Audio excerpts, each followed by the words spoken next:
Bible દર્શન પાઠ 90 એક થેસ્સલોનિકા આ પત્રની પ્રેરણાદાયી કડી આપણે સાંભળીએ. અધ્યાય 5 કડી 18. બધી પરિસ્થિતિમાં ઈશ્વરનો આભાર માનજો, એ જ ખ્રિસ્ત ઈસુના શિષ્યો લેખે તમારે વિશે ઈશ્વરની ઈચ્છા છે.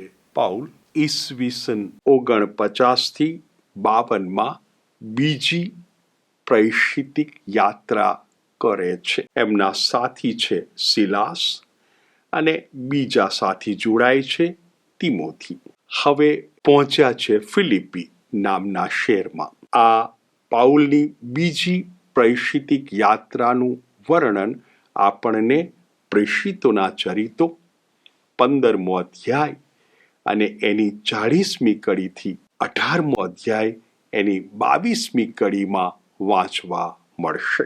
ફિલિપીમાં આ પાઉલ અને એમના સાથીઓનો વિરોધ થયો, એટલે આ ભાઈઓ ત્યાંથી થેસ્સલોનિકા ચાલ્યા ગયા. થેસ્સલોનિકા ઉત્તર ગ્રીસમાં આવેલું એક શહેર છે. પાઉલ અને એમના આ સાથીઓ સિલાસ અને તિમોથી જે કોઈ કાર્યો કરે છે એનું વર્ણન આપણને પ્રેષિતોના ચરિતો અધ્યાય 17 કડી 1 થી 9માં વાંચવા મળશે.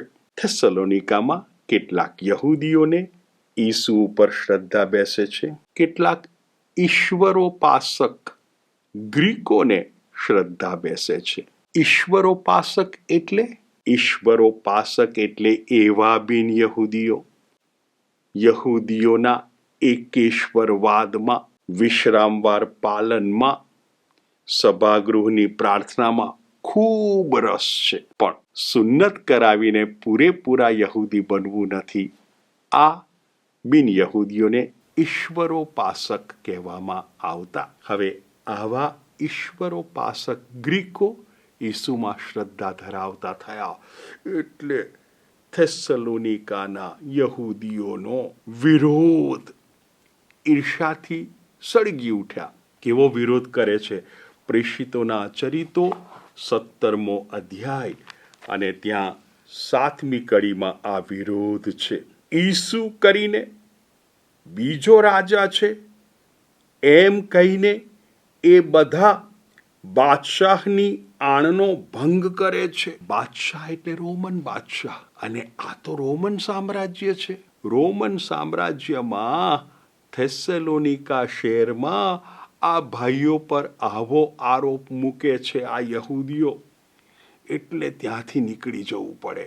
નીકળી જાય છે અને બરૈયા આવી જાય છે.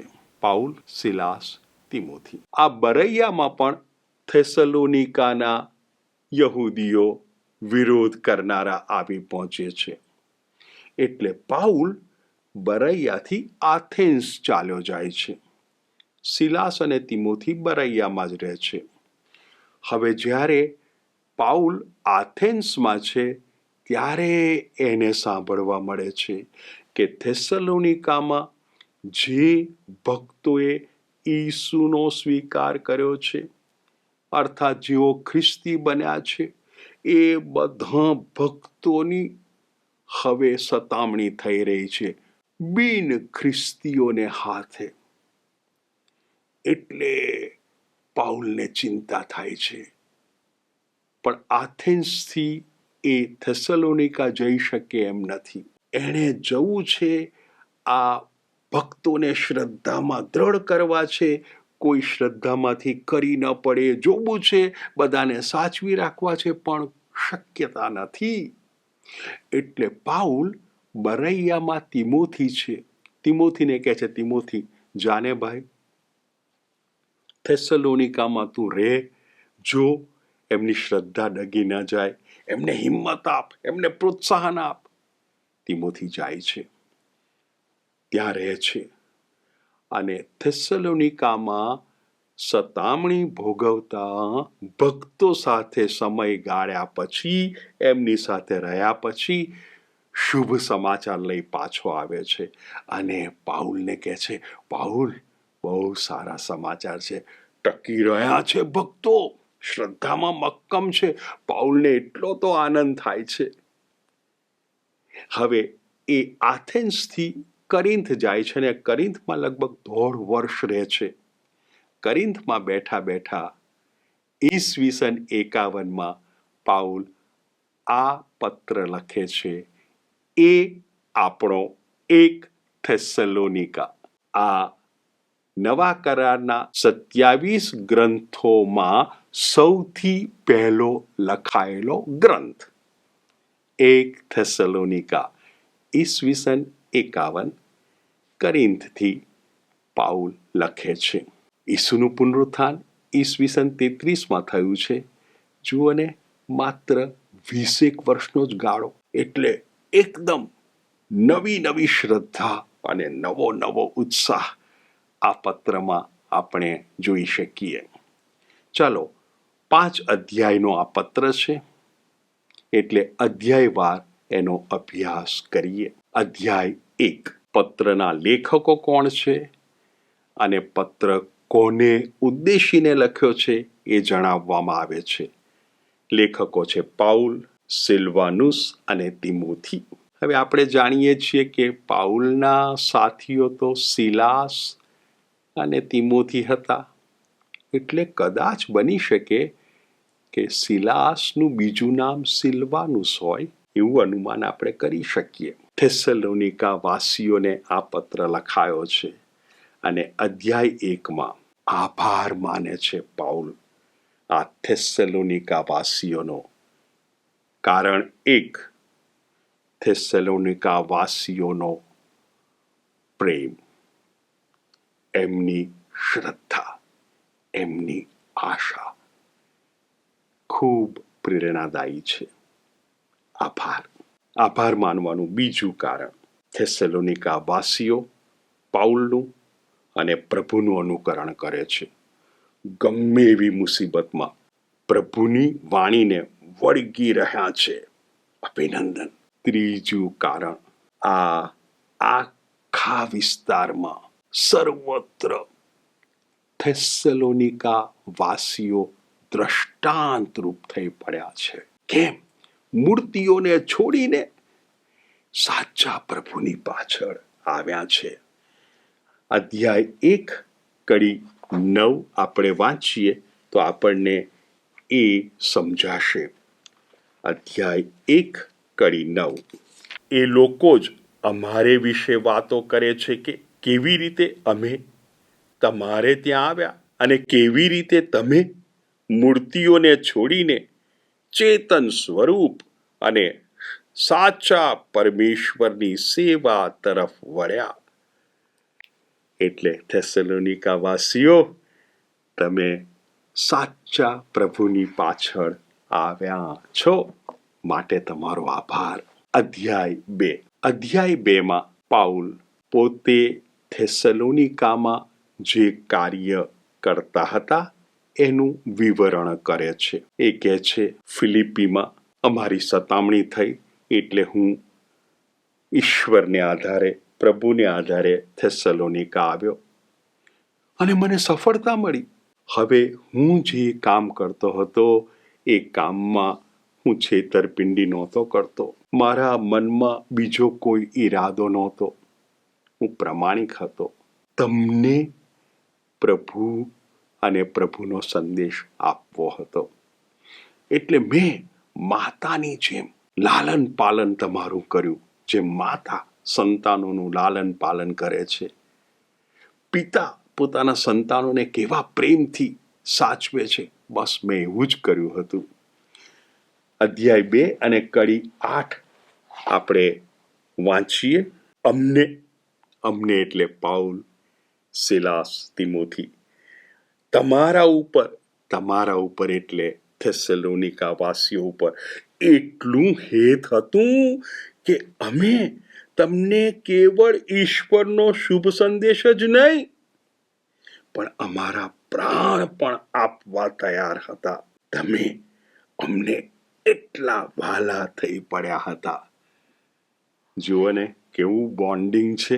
હવે આ થેસલોનિકા વાસીઓ જ્યારે મુસીબતમાં છે ત્યારે પાઉલ આથેન્સથી ત્યાં જઈ શકતા નથી.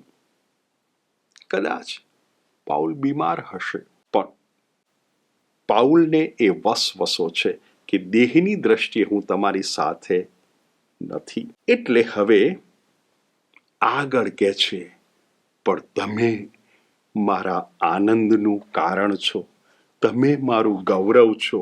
અધ્યાય 2 કડી 20.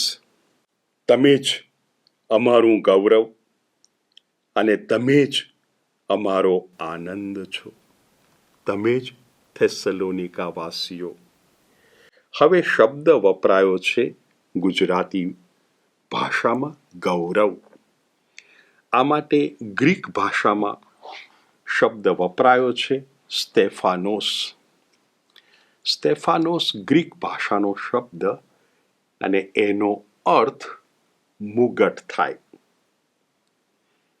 જો કે મુગટ માટે બીજો પણ એક ગ્રીક ભાષામાં શબ્દ છે દિયાદેમા.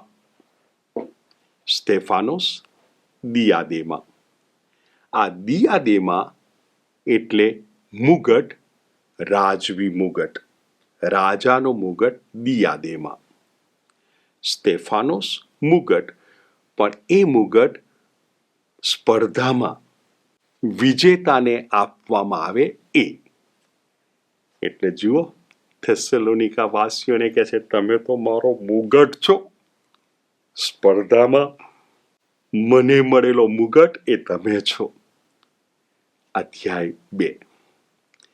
હવે અધ્યાય 3માં પાઉલ વાત કરે છે એમણે આથેન્સમાં જ રહેવું પડ્યું છે. એ જ્યારે થેસલોનિકા વાસીઓ યાતનાઓ સહન કરે છે, અત્યાચારો સહન કરે છે, ત્યારે એમને પ્રોત્સાહન આપવા પોતે જઈ શક્યા નથી. પણ હવે ઉલ્લેખ કરે છે મેં ત્યાં મોકલ્યા તિમોથીને, અને એ આવી પહોંચ્યા અને એમણે તમારી સાથે રહીને જોયું તમારા બધાની શ્રદ્ધા અડગ રહે, કોઈ શ્રદ્ધામાંથી ખરી ન પડે.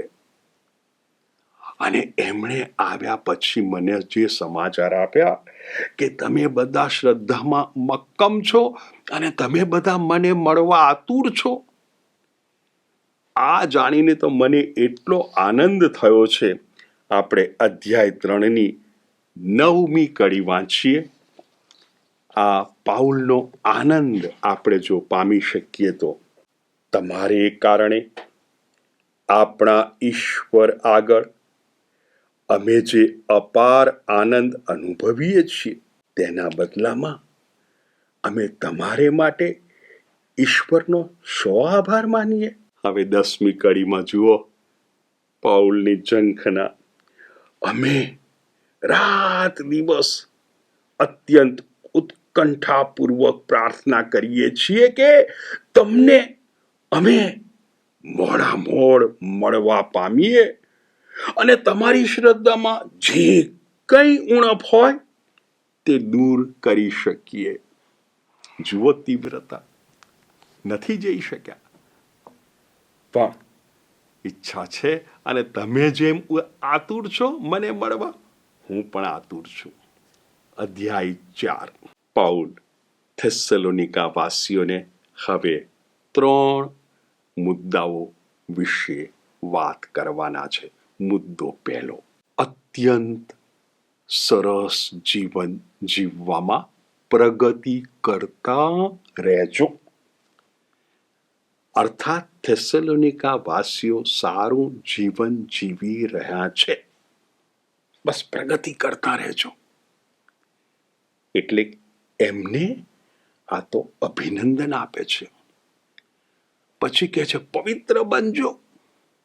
પવિત્ર બનવું એટલે જે હાકલ થઈ છે એ હાકલને નિષ્ઠાપૂર્વક વળગી રહેવું. હવે પાઉલ પવિત્રતાને અને જાતીયતાને એકમેક સાથે જોડવા પ્રયત્ન કરે છે. પવિત્રતા, જાતીયતા. એ માટે જે શબ્દ વપરાયો છે પાત્ર.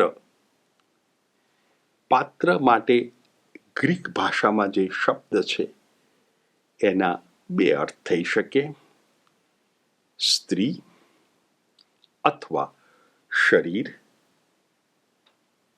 ઇન્દ્રિય. એટલે જો આપણે શરીર, ઇન્દ્રિય એ જો અર્થ લઈએ પાત્રનો, તો પવિત્રતા જાળવી શકાય સંયમમાં. સંયમ દ્વારા પવિત્રતા. જો પાત્રનો અર્થ આપણે લઈએ સ્ત્રી અથવા પત્ની, તો વ્યભિચારથી દૂર રહીને પવિત્રતા જાળવી શકાય. એટલે પહેલો મુદ્દો ચોથા અધ્યાયનો, પવિત્રતા. બીજો મુદ્દો, ઈસુનું બીજી વારનું આગમન હવે ખૂબ નજીક છે એવી વાત ફેલાઈ થેસલોનિકામાં. એટલે ઘણા બધાએ કામકાજ કરવાનું બંધ કરી દીધું. શું કારણ હતું? બીજી વારનું આગમન એ દુનિયાનો અંત. હવે જો બીજી વારનું આગમન નજીક જ છે, હાથ વેંતમાં છે, તો પછી આપણે આ જે વૈતરું કરીએ, મહેનત કરીએ, એ બધી મહેનત નકામી જશે. એના કરતાં શા માટે કામકાજ બંધ ના કરી દેવું? એટલે પાઉલ હવે સલાહ આપે છે.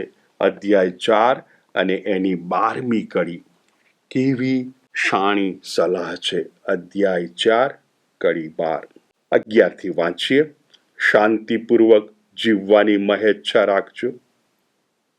તમારા પોતાના કામમાં ચિત્ત પરોવજો અને અમારા આદેશ મુજબ પોતાને હાથે કામ કરતા રહેજો. હવે આવે 12મી કડી. જેથી તમારું જીવન બહારના લોકોને આદર પાત્ર થઈ પડે અને તમારે કોઈના ઓશિયાળા ન થવું પડે. કેવી ઠાવકી સલાહ અને કેટલો પ્રેમ! આ ચોથા અધ્યાયમાં ત્રીજો મુદ્દો, થેસલોનિકા વાસીઓના સગા સંબંધીઓ, મિત્રો મૃત્યુ પામ્યા છે. એમનું શું થયું હશે? ખૂબ ચિંતા. એટલે આ ચોથા અધ્યાયની 13મી કડીથી 18મી કડીમાં ઈસુ પુનરુત્થાન પામ્યા છે. આપણા બધાનું પુનરુત્થાન થવાનું જ છે, નક્કી જ છે. એ ખૂબ દ્રઢતાથી પાઉલ રજૂ કરે છે. આપણે ચોથા અધ્યાયની 14મી કડી વાંચીએ. આપણે તો માનીએ છીએ કે ઈસુ મૃત્યુ પામ્યા હતા અને ફરી સજીવન થયા હતા. એટલે જેઓ ઈસુને શરણે જઈને મૃત્યુમાં પડી ગયા છે, તે બધાને પણ પરમેશ્વર ઈસુની સાથે પોતાની પાસે લઈ જશે. ચિંતા ના કરતા. તમારા સગા સંબંધીઓ, મિત્રો માટે એ પ્રભુની પાસે છે. 5મો અને છેલ્લો અધ્યાય. આ 5મા અધ્યાયમાં થેસલોનિકા વાસીઓ આ બીજી વારના આગમન વિશે કેવી કેવી ધારણાઓ કરે છે, એ ધારણાઓ ઉપર પાઉલ ધ્યાન કેન્દ્રિત કરે છે. પાઉલ કહે છે, બીજી વારનું આગમન એ પ્રભુનો દિવસ. પ્રભુનો દિવસ આવશે જ. પણ હવે બહુ અટકળો થતી હતી, ક્યારે આવશે? પાઉલ કહે છે, ક્યારે આવશે એ બધામાં આપણે ના પડીએ. 2 વ્યવહારુ દાખલા આપે છે. વ્યવહારુ દાખલો 1, રાત છે, ચોર આવશે. નક્કી રાત છે, ચોર આવશે. પણ ચોર ક્યારે આવશે એનાથી આપણે અજ્ઞાત છીએ.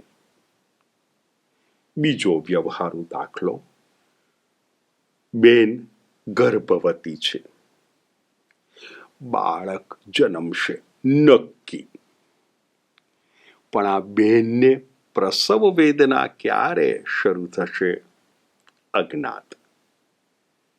એટલે પાઉલ કહે છે, રાત છે, ચોર આવશે નક્કી, બેન ગર્ભવતી છે, બાળકનો જન્મ થશે નક્કી. તો પછી આપણે તૈયારીમાં પડીએ. અટકળો શા માટે કરવી, ક્યારે? એટલે તૈયારી કરવા માટે અધ્યાય 5 અને એની 8મી કડીમાં આપણને તૈયારીનો માર્ગ બતાવે છે. આપણે તો દિવસના સંતાન છીએ, એટલે આપણે શ્રદ્ધા અને પ્રેમનું બખ્તર તથા મુક્તિની આશાનો ટોપ સજીને સાવધ રહેવાનું છે. એટલે ત્યાં આવી ગઈ શ્રદ્ધા, ત્યાં આવી ગયો પ્રેમ અને ત્યાં આવી ગઈ આશા. શ્રદ્ધા, આશા, પ્રેમ, આ 3 સદ્ગુણો એ આપણે માટે તૈયારી કરવાનો માર્ગ. હવે 9મી અને 10મી કડીમાં આપણે એક જ વાક્ય વાંચવું છે. 10મી કડીનો પહેલો ભાગ, ઈસુ આપણી ખાતર મૃત્યુને વર્યા છે. ઈસુ આપણી ખાતર મૃત્યુને વર્યા છે. 18-20 વર્ષ પહેલા જ ઈસુનું મૃત્યુ થયું છે, ઈસવીસન 33માં. અને જુઓને પાઉલ લખે છે, આ મૃત્યુ મુક્તિદાયક છે, આ મૃત્યુ આપણે માટે છે. જુઓને કેવું સરસ અર્થઘટન પ્રભુ પવિત્ર આત્માની પ્રેરણાથી. આ સૌથી પહેલો ઉલ્લેખ છે નવા કરારમાં કે ઈસુનું મૃત્યુ મુક્તિદાયક છે. પછી પાઉલ કેટલીક પ્રાયોગિક સલાહો આપે છે થેસલોનિકા વાસીઓને, અને પછી પ્રાર્થના અને આશીર્વાદથી પત્ર પૂરો કરે છે.